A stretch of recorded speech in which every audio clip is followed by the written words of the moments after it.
Good morning, students and my dear friends. I'm Dr. Shalini Shukla, and today is 11th of January 2022, Tuesday. So let's start with news analysis of today.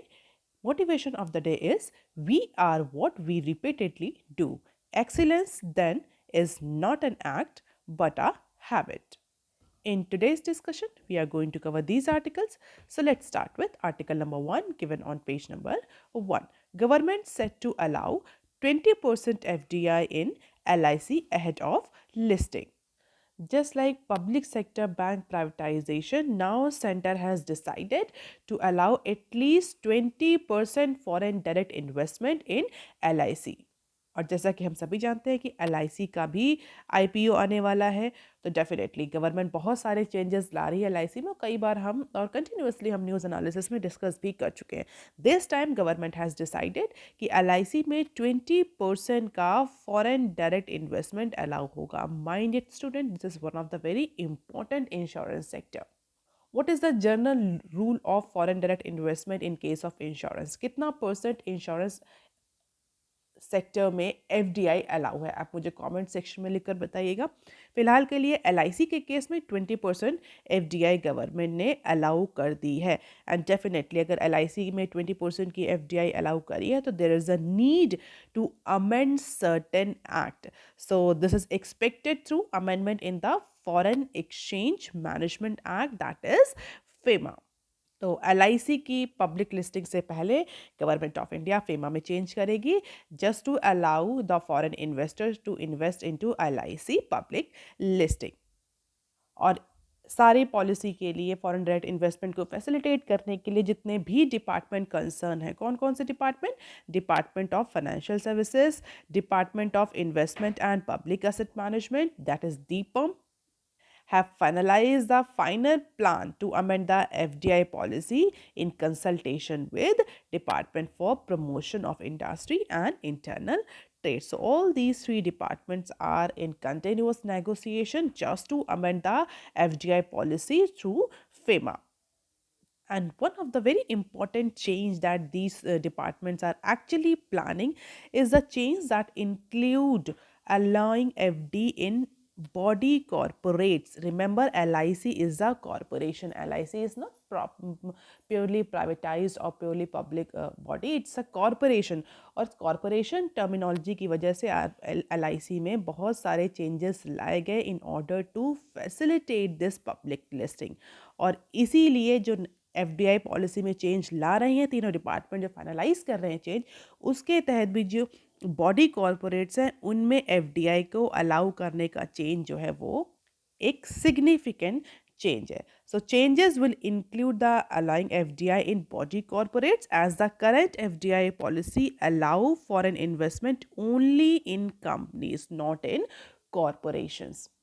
And for that, a suitable definition will be included in the policy to allow the investment in the insurer. तो corporate को भी, body corporates को भी include कर दिया जाएगा नई foreign direct investment policy के तहत। इसके बाद जो फॉरेन इन्वेस्टमेंट है वो कंपनीज के अलावा कॉरपोरेशन में भी अलाउ हो जाएगा after this amendments into FEMA and foreign direct investment policy. So IPO is all set for LIC.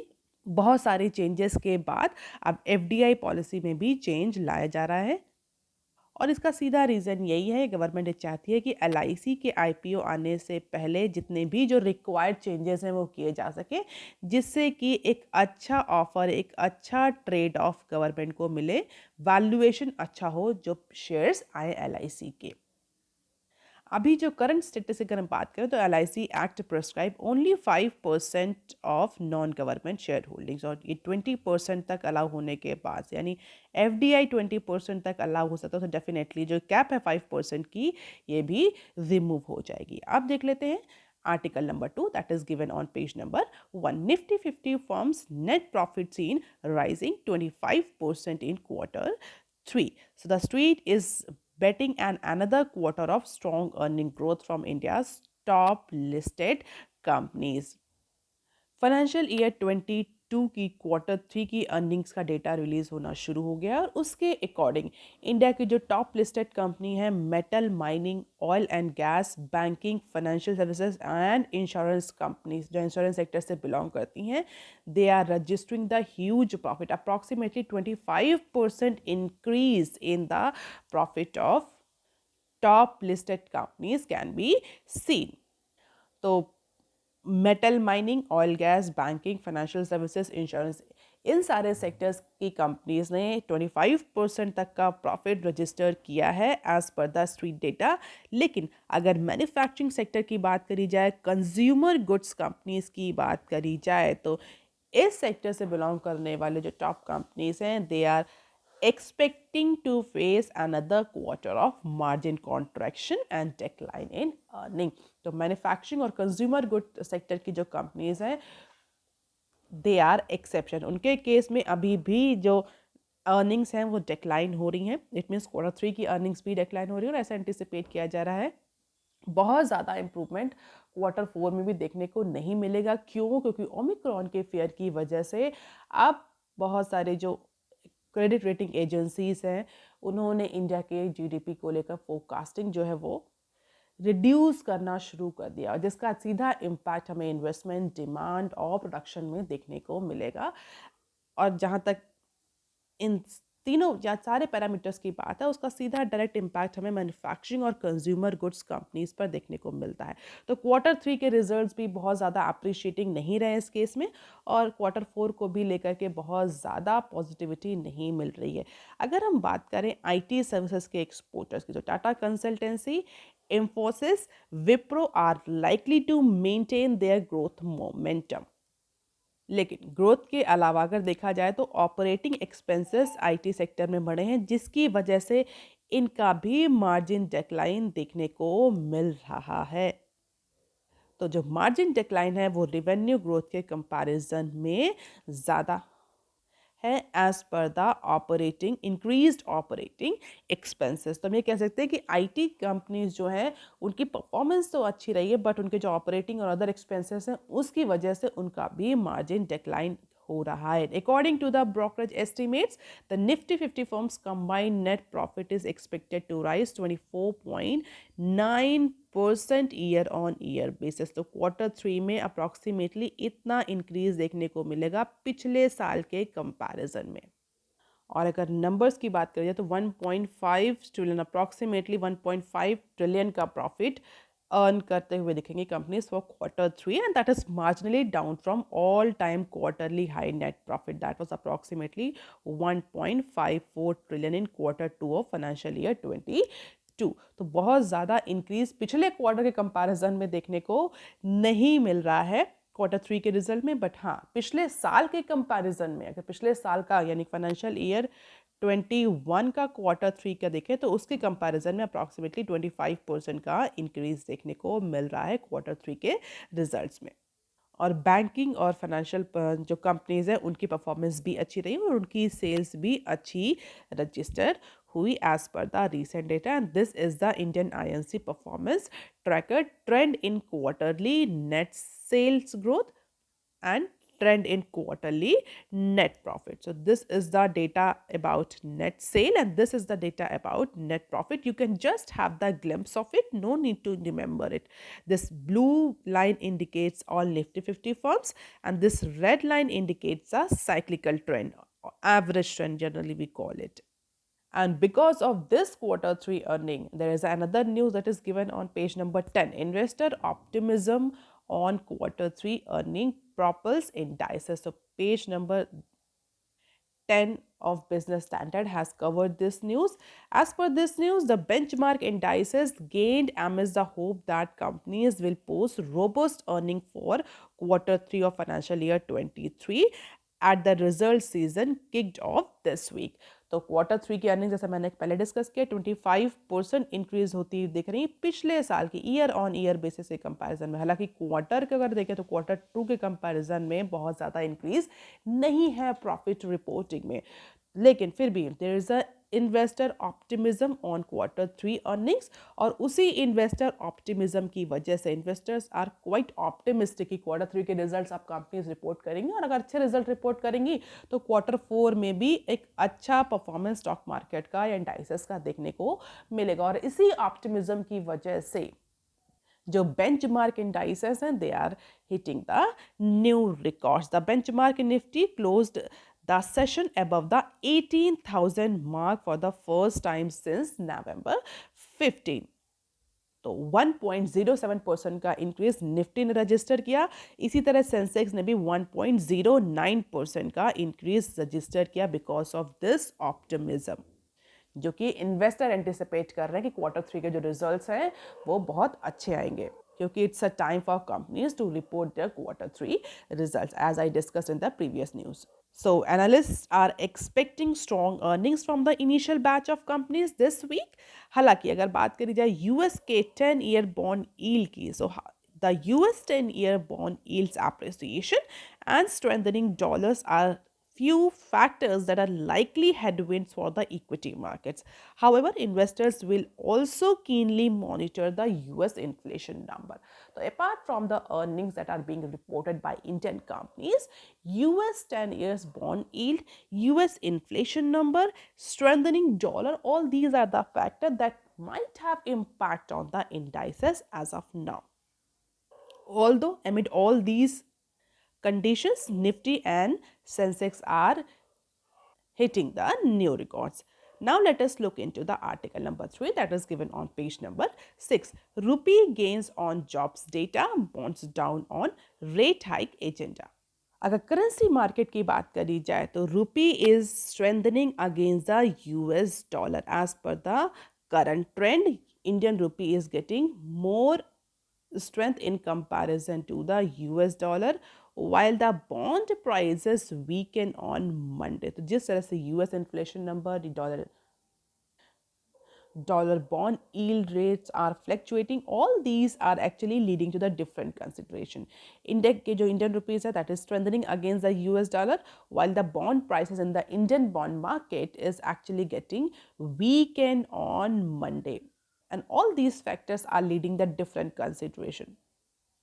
अगर इंडियन रुपी की बात करी जाए तो अपने लास्ट 2 महीनों के कंपैरिजन में इंडियन रुपीस ने एक अच्छा रिकॉर्ड रजिस्टर किया है. Why as a dollar pertaining to bond raised by Reliance industry continue to pour into country alongside some inflow into Indian equity. तो रिलायंस इंडस्ट्री ने जो बॉन्ड रेज किया है उसकी वजह से मैं कह सकते हैं कि डॉलर का जो इनफ्लो है वो इंक्रीज हो गया है इंडियन मार्केट में. इसके अलावा इंडियन इक्विटीज़ में भी अगर हम देखें तो इनफ्लो बढ़ा है कुछ टाइम में. डेफिनेटली जिस आपको पता होगा डिमांड सप्लाई का गेम है. था अगर डॉलर की सप्लाई बढ़ रही है, डिमांड सप्लाई का गेम है और डॉलर की सप्लाई अगर इंडियन मार्केट में बढ़ रही है तो डेफिनेटली उसकी जो वैल्यू है वो डेप्रिशिएट करेगी. और यही हो रहा है जिस तरह से रिलायंस इंडस्ट्रीज़ ने रिसेंटली बॉन्ड रेज किए हैं और इंडियन इक्विटीज़ में फॉरेन इनफ्लो हो रहा है, उसकी वजह से इंडियन मार्केट में डॉलर का जो सप्लाई है वो बढ़ रही है. And because of this increase supply the dollar is getting depreciated in comparison to the Indian rupee. या कह सकते हैं कि इंडियन रुपी ज़्यादा स्ट्रेंथन हो रहा है. क्यों? क्योंकि उसकी डिमांड ज़्यादा बढ़ गई है जबकि डॉलर की सप्लाई ज़्यादा बढ़ गई है. The Indian currency closed eight 74.038 per dollar, that is up from its previous session जो कि 74.31 per dollar था. और जो पार्टिसिपेंट्स है बॉन्ड मार्केट के, करेंसी मार्केट के, जो करेंसी डीलर्स है, उनका ये कहना है कि इनिशियली आरबीआई ने तो इस पर्टिकुलर एप्रिसिएशन को, इंडियन रुपी को एप्रिशिएट होने दिया, but later on RBI intervene to mop up the excess supply of US unit. Later on RBI ने जो एक्सेस डॉलर सप्लाई हो रही थी इंडियन मार्केट में उसको एब्जॉर्ब कर लिया. आरबीआई कंटिन्यूसली वॉच करती है बहुत, जैसा कि मैं पहले भी डिस्कस कर चुकी हूँ. बहुत ज़्यादा मजबूत रुपया भी अच्छा नहीं होता. Strengthening of Indian rupee against US dollar is not very good sign. हालांकि दोनों के ही एप्रिसिएशन के और डेप्रिसिएशन के दोनों के ही अपने प्रॉज एंड कॉन्स है. But initially for this situation RBI ने तो अलाउ किया strengthening of Indian rupee, but later on RBI has intervened and actually removed और absorb the excess supply of the US unit. The dollar generally remain weak against other currency after job data for December shows that US added just about half of the 4 lakhs expected job in labor force. और ये जो US dollar का जो depreciation हो रहा है, मैं कह सकती हूँ जो यूएस की करेंसी डेप्रिसिएट हो रही है, वीक हो रही है, इसका रीज़न ये है। ये ऐसा सिर्फ इंडियन रूपी के साथ देखने को नहीं मिल रहा कि इंडिया में डॉलर की सप्लाई बढ़ गई जिसकी वजह से इंडिया और यूएस का जो एक्सचेंज रेट है वो फ्लक्चुएट कर रहा है। इवन जो अदर करेंसीज हैं उनके कंपैरिजन में भी यूएस डॉलर जो है वो वीक हुआ है। और इसका एक्सपर्ट के अकॉर्डिंग इसका सीधा रीज़न ये है कि जो रिसेंटली जॉब डेटा रिलीज़ किया है यूएस गवर्नमेंट ने, उसका इम्पैक्ट यूएस के डॉलर पर देखने को मिला, यूएस की करेंसी पर देखने को मिल रहा है। दिसंबर का डेटा शो ये करता है कि US government aided just about half of over 4 lakhs expected job in labour force, जिसकी वजह से जो सेंटिमेंट्स है इन्वेस्टर्स के यूएस इकोनॉमी को लेकर के वो डाउन हुए हैं। और सेंटिमेंट्स डाउन हुआ तो डेफिनेटली आउटफ्लो बढ़ा है और जिसका इम्पैक्ट सीधे सीधे यूएस डॉलर पर देखने को मिल रहा है। But the unemployment rate that is a की Gogh fell below 4%, keeping the rate hike probability unchanged as per the CR Forex। इसके अलावा जो ये ट्रेंड है करेंसी वीक होने का, ये सिर्फ यूएस के केस में ही नहीं देखा। अगर हम देखें तो this reflects in the region as well, with most currency strengthening against the green back. तो ऐसा नहीं है कि ये सिर्फ यूएस के केस में करेंसी वीकनेस देखने को मिला है, जो अदर ग्रीन बैक करेंसीज है उनमें भी ये वीकनेस देखने को मिली है, with most of the currencies strengthening against the green back. चाहे वो इंडियन करेंसी हो, चाहे वो मलेशियन करेंसी हो, चाहे वो इंडोनेशियन करेंसी हो। Meanwhile the rate hike agenda of US Fed and usually coordinated move by RBI meant that bond market braced for rate hike as reflected by the rise in bond yield in recent sessions. So this is the graph of Indian rupee and bond movement since October 1 to January 1. This rupee graph is in inverted scale, while the bond yield is represented in terms of percentage. और हम ये अगर bond yield के case में देखें तो हम continuously देख सकते हैं कि जो बॉन्ड यील्ड है वो इंक्रीज हो रही है। And this is the Indian और rupee dollar scale, and we can see India is gaining strength in recent time against the US dollar owing to the number of factors। अब देख लेते हैं some other important news clips। Bounce rates lower than pre-COVID levels। So auto debit payment bounce, or if we simply call it bounce rate। So bounce rate in the month of December 2021 fell to their lowest since COVID-19 pandemic breakout and were even lower than the pre-COVID levels, continuing the trend witnessed since July 21। इस news को समझने के लिए थोड़ा सा history समझने की ज़रूरत है। जब से पैंडमिक शुरू हुआ है लास्ट 2 ईयर्स से, अगर हम बाउंस रेट की बात करें तो बाउंस रेट जो था वो कंटिन्यूसली बढ़ रहा था। Bounce rate means auto debit payment, जो लोन रीपेमेंट्स होते हैं जो ऑटो डेबिट हो जाते हैं अकाउंट से, वो या किसी ने आरडी कर रखी है, किसी भी तरह के रिकरिंग पेमेंट्स जो होते हैं इंडिविजुअल ने ऑप्ट कर रखे थे, उनका बाउंस रेट बढ़ गया था। क्यों? क्योंकि कोविड-19 की वजह से इंडिविजुअल हाउस होल्ड्स की, इंडिविजुअल कंज्यूमर्स की अर्निंग्स अफेक्ट हो रही थी, उनके अकाउंट में मिनिमम या सफिशिएंट बैलेंस नहीं था, जिसकी वजह से बहुत सारे जो ऑटो डेबिट ट्रांजैक्शंस थे वो बाउंस हो रहे थे, वो फेल हो रहे थे। और इसका सीधा रीज़न कोविड था, और जो इंडिविजुअल हाउस होल्ड की जो इनकम अफेक्ट हो रही थी कोविड की वजह से, कई सारे के इंसेंटिव रोक दिए गए थे, किसी के जो बहुत सारे इंडिविजुअल्स जो थे वो जॉबलेस हो गए थे, और कुछ के हेल्थ एक्सपेंडिचर जो थे वो बहुत ज़्यादा बढ़ गए थे, जिसकी वजह से अकाउंट में सफिशिएंट बैलेंस नहीं मेंटेन हो पा रहा था, और ये ऑटो डेबिट ट्रांजेक्शंस जो थे वो फेल हो रहे थे, चाहे वो किसी भी तरह के इंश्योरेंस के को लेकर के हों, चाहे वो किसी भी तरह के लोन को लेकर के हो, या किसी भी तरह के इन्वेस्टमेंट SIP या रिकरिंग डिपॉजिट्स को लेकर के हों। और कोविड में ये बाउंस रेट कंटिन्यूसली बढ़ता ही जा रहा था। बट दिस फाइनेंशियल ईयर, अगर इस फाइनेंशियल ईयर की बात करी जाए, अगर फाइनेंशियल ईयर ना बोले कैलेंडर ईयर बोला जाए तो बहुत ज़्यादा अप्रोप्रिएट होगा। तो इस कैलेंडर ईयर में जुलाई 21 से जो बाउंस रेट कंटिन्यूसली इंक्रीज हो रहा था, ये डिक्रीज होना शुरू हो गया।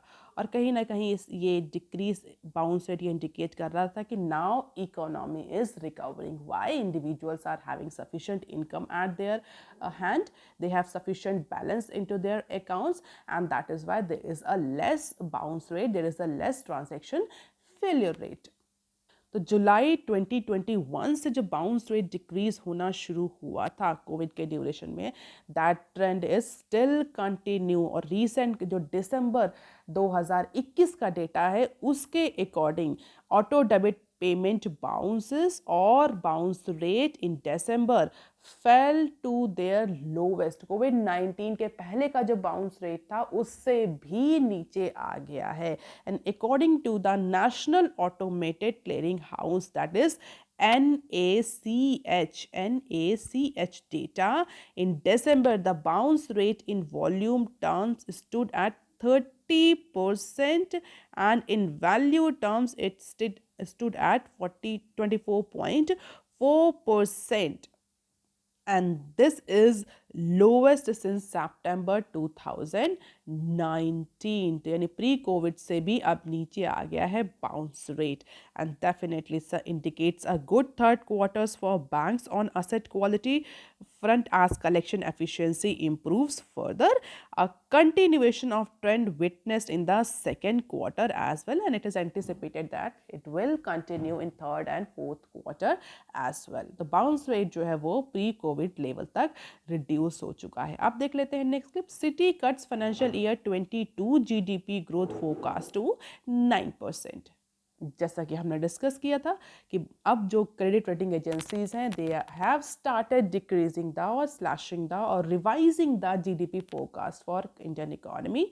फर्स्ट मूव देखने को मिला है Citi through sluggish growth momentum in December quarter, and emerging risk from the third wave of COVID-19 may shape 80 basis points BPS of India's real GDP growth to 9% for financial year 22 as per the Citigroup. So Citigroup ने 80 BPS का reduction किया है India की GDP growth को लेकर के, जो कि अब 9% तक रिड्यूस कर दिया. इट्स अ एंटिसिपेटेड अमाउंट, और इसके पीछे जो रीज़न है वो यही है कि दिसंबर क्वार्टर यानी क्वार्टर 3 के जो रिजल्ट्स हैं इंडियन इकोनॉमी में वो बहुत ज़्यादा अप्रिशिएटिंग नहीं आ रहे हैं.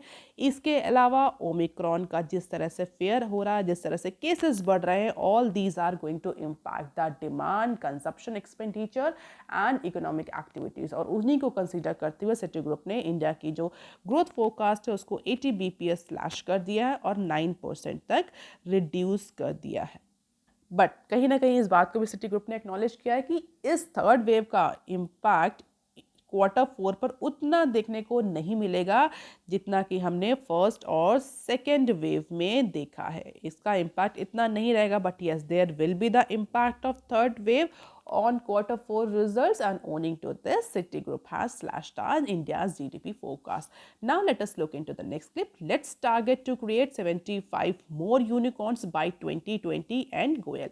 तो हमारे इंडियन स्टार्टअप्स को लेकर के रिसेंटली न्यूज़ आई थी, हमने डिस्कस भी करी थी, जहाँ पर इंडिया थर्ड पोजीशन पर आ गया है इन टर्म्स ऑफ यूनिकॉर्न्स, और इंडिया ने एक पर्टिकुलर कंट्री को पीछे किया है. आप मुझे कमेंट सेक्शन में लिखकर बताइए. If you are regularly following my news you must be knowing this कि इंडिया ने किस कंट्री को पीछे करते हुए थर्ड पोजीशन होल्ड करी है in terms of number of unicorns, और कौन से दो कंट्रीज हैं जो इंडिया से ऊपर हैं. तो India startup should look to create an additional 75 more unicorn in financial year or in calendar year 22 as per our commerce and industry minister Mr.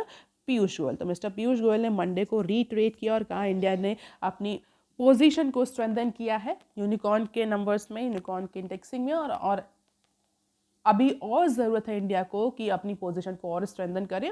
और अगर आप देखें तो फर्स्ट और सेकेंड का जो डिफरेंस है थर्ड से वो बहुत ज़्यादा है. Although India is on third position अगर हम देखें तो अच्छा लगता है, बट अगर एक्चुअल में डिफरेंस देखा जाए सेकेंड पोजीशन होल्डर और थर्ड पोजीशन होल्डर के बीच में, तो there is a huge difference, and that is why our minister is saying that there is a need to create at least 75 more unicorns by the end of calendar year 2020. 2022. So let's make India the top 100 destination for the world and the destination for innovation and invention. हालांकि current government का focus भी रहा है incubation startups और entrepreneurship को लेकर के, और उसको देखते हुए government is also very keen for having more and more unicorn by the end of calendar year 22. Now let us look into the next clip. Employment in 9 select sectors rose 2 lakhs to 31 million in July-September quarter. So total employment generated by 9 sectors stood at 31 million in July and September quarter of 21, and which is 2 lakhs more than the April to June period according to the employment survey by Labour Ministry, जो कि labour ministry ने Monday को data release किया है, कल data release किया है employment का। उसके अकॉर्डिंग, उस डेटा के अकॉर्डिंग जुलाई सितंबर क्वार्टर में अप्रॉक्सीमेटली 31 मिलियन जॉब्स जो हैं वो जनरेट हुई हैं केवल 9 सेक्टर से। कौन कौन से ऐसे 9 सेक्टर्स हैं? अगर बात करिए transport, trade, IT, BPO, health, manufacturing, education and others. और ये data, this rise in employment shows the improvement in economic activities after lifting of the lockdown restrictions by number of state. तो second wave के बाद से जो Covid के restrictions remove हुए हैं उसकी वजह से ये इम्प्रूवमेंट जो है ये इंडिकेट कर रहा है कि yes, now economic activities are resuming, companies are hiring, employment is increasing.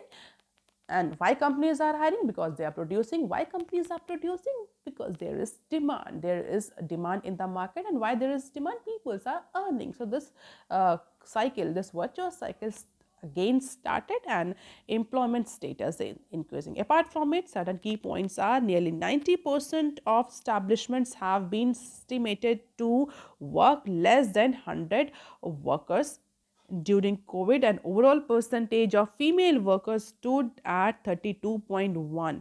That is higher than the previous percentage. It was 29.3%. और अगर रेगुलर वर्कर्स की बात करी जाए तो there is 87% regular worker, only 2% being the casual worker. So 9 sector, manufacturing, construction, trade, transport, education, health, accommodation, restaurant, IT, BPO, financial services, all are accounting for majority of the total employment in non-farm establishment as per the recent data released by Labour Ministry. So that is all for today, students. If you want lecture PDF, you can join my Telegram channel. You can also follow me on other social media platforms. If you have any query and suggestion, you can write in comment section below. Please like, share and subscribe. Thank you. Have a nice day.